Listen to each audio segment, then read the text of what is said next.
Mantan Kadif Propam Polri Irjen Verdi Sambo muncul kembali ke publik dengan tidak lagi memakai baju dinas polisi seperti kemunculan terakhirnya ketika mengikuti sidang kode etik kepolisian pada Kamis lalu.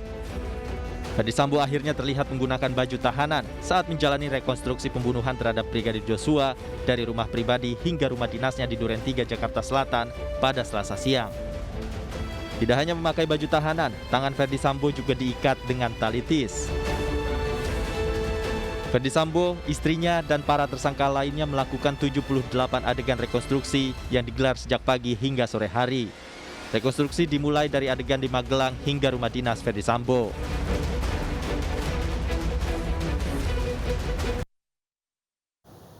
Pemirsa, Verdi Sambo bertemu kembali dengan istrinya Putri Chandrawati saat rekonstruksi kasus pembunuhan Brigadir Joshua. Verdi Sambo dan Putri Chandrawati berpelukan di salah satu ruangan.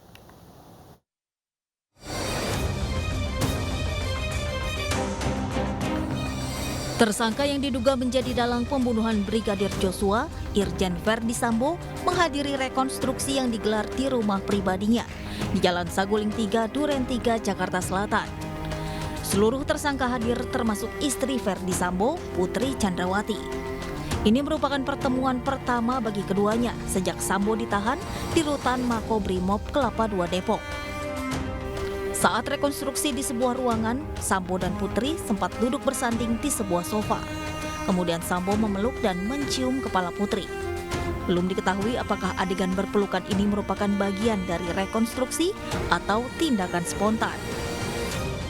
Kemudian sosok Putri dalam adegan rekonstruksi ini diganti oleh pemeran pengganti.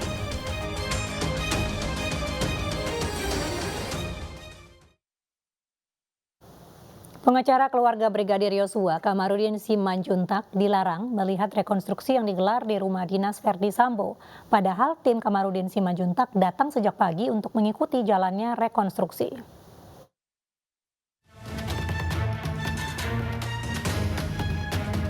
Kuasa hukum keluarga Brigadir Joshua, Kamarudin Simanjuntak, diusir dari lokasi rekonstruksi. Kamarudin dan timnya datang sejak pagi dan menunggu agar bisa ikut menyaksikan rekonstruksi pembunuhan Brigadir Joshua. Namun ia dilarang oleh penyidik menyaksikan proses rekonstruksi. Sementara pengacara tersangka yang lain diizinkan untuk masuk ke dalam TKP dan mengikuti proses rekonstruksi. Atas larangan ini, Kamarudin merasa dimusuhi oleh polisi karena terdapat perbedaan perlakuan antara kuasa hukum tersangka dan kuasa hukum korban. Tiba-tiba kami diusir oleh Dirtipidum Bareskrim Polri. Kenapa diusir? Saya minta alasan hukumnya, karena kami juga sebagai penasihat hukum daripada korban berhak untuk melihat. Sekaligus pengen tahu apakah betul seperti itu peristiwanya atau tidak. Akan tetapi Dirtipidum tanpa alasan kecuali pokoknya penasihat hukum daripada pelapor tidak boleh ada di dalam tempat rekonstruksi itu. Kami hanya boleh di luar saja, pokoknya diusir keluar. Reka-adegan dalam rekonstruksi pembunuhan berencana selesai pada Selasa sore. Sedikitnya ada 51 dari 78 adegan rekonstruksi di rumah pribadi Verdi Sambo, termasuk adegan di saat para tersangka berada di Magelang. Kejadian di rumah pribadi Sambo sendiri pada tanggal 8 Juli diperagakan para tersangka dalam 35 adegan.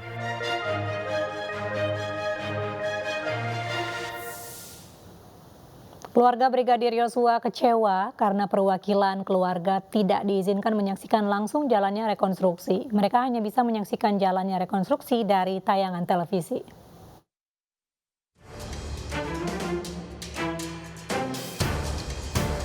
Rekonstruksi kasus pembunuhan berencana Brigadir Joshua usai dilaksanakan. Ada 78 adegan yang diperagakan para tersangka, dari adegan di Magelang hingga eksekusi Brigadir Joshua. Rekonstruksi digelar sejak pagi hingga sore hari. Namun keluarga besar Brigadir Joshua Huta Barat kecewa karena perwakilan keluarga tidak diizinkan mengikuti jalannya rekonstruksi.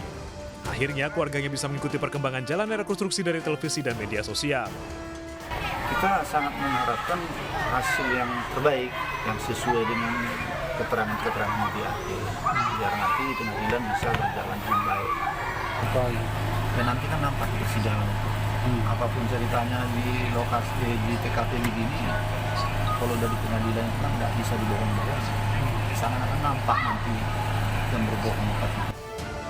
Sementara kondisi kesehatan ibunda Brigadir Joshua kembali memburuk. Ia tak lagi bisa mengajar dan beraktivitas di luar rumah. Ibunda Joshua lebih banyak beristirahat di rumah karena ia masih merasa terpukul atas kematian tragis anaknya. Keluarga berharap kasus pembunuhan anaknya segera terungkap dan motif serta peran para tersangka segera terungkap, serta dijatuhi hukuman setimpal dengan perbuatan mereka. Kita beralih ke informasi di mana puluhan warga desa Selotapak, Trawas, Mojokerto berunjuk rasa di balai desa setempat menuntut kepala dusun mengundurkan diri.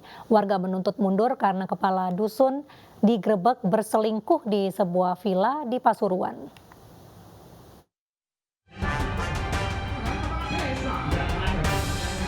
Puluhan warga desa Selotapak, Kecamatan Trawas, Kabupaten Mojokerto berunjuk rasa di Balai Desa Selotapak. Mereka membawa poster dan spanduk menuntut kepala dusun mengundurkan diri.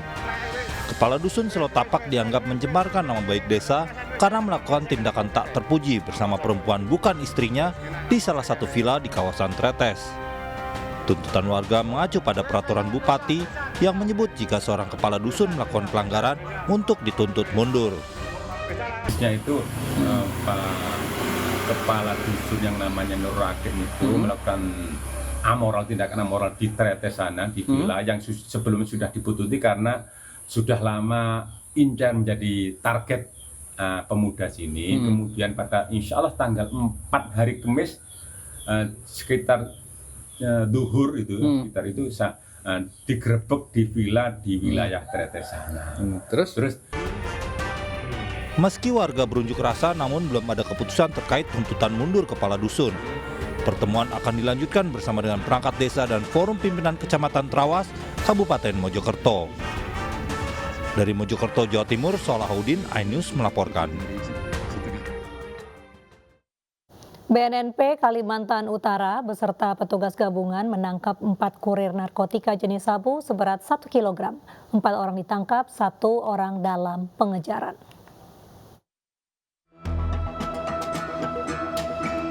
Badan Narkotika Nasional Provinsi Kalimantan Utara beserta petugas gabungan Polairut dan Bea Cukai menangkap 2 kurir narkotika jenis sabu di Pantai Kampung Baru saat hendak mengirim sabu ke Kabupaten Berau, Kalimantan Timur.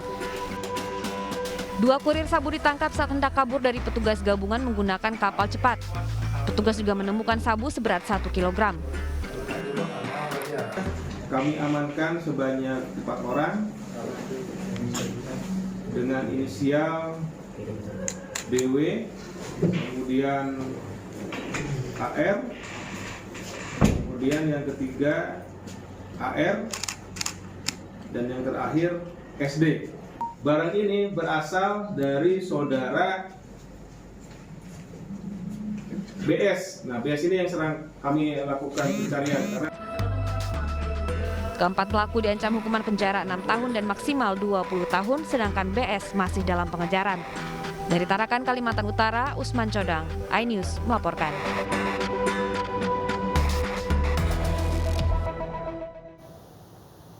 Kelompok kriminal bersenjata di Intan Jaya kembali berulah dengan menembak seorang operator alat berat pekerja jalan. Korban tewas akibat menderita luka tembak di dada dan juga perut.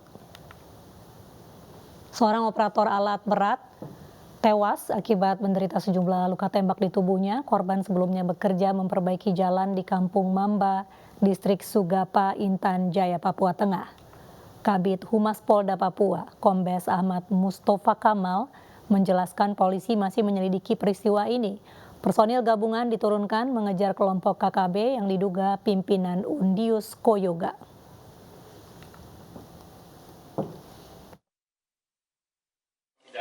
Karena memang ada beberapa saksi dan beberapa karyawan yang melihat mereka melakukan penembakan.